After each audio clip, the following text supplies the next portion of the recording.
This is a real gondola that came all the way from Venice, Italy. It was built there.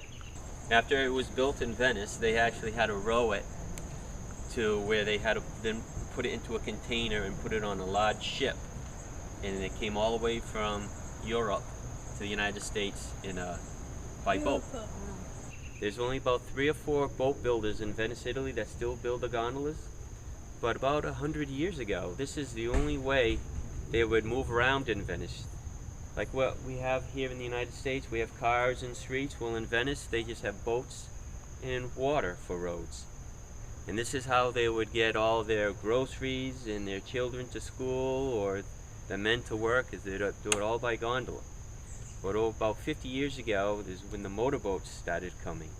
And so today, motorboats pretty much move all the people and the families throughout Venice, and gondolas are used primarily by people who go there visiting.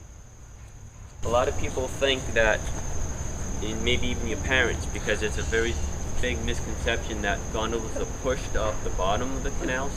They erode. Okay. Whoa, look at that. What's he see?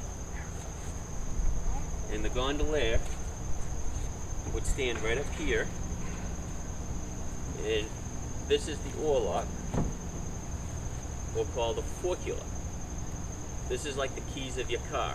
At the end of the day, when the gondolier is done, this is how he takes his keys out, and he would carry this back to his house. Now, a gondola like this in Venice would probably cost about $50,000. Wow. Yeah. And a forcula, just this piece right here, is over $1,000. Whoa. Yep. So it's very expensive.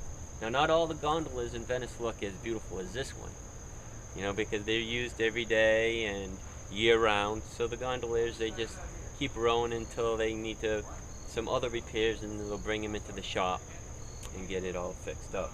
The design of the seahorse here in the early days represented the different families, and each one was very similar to the family crest. And you'd be able to tell the different families by just the different styles of the seahorses. This here is a little picture of the Rialto Bridge. That's in Venice. And this is the Grand Canal. The Grand Canal would be like the main highway through Venice.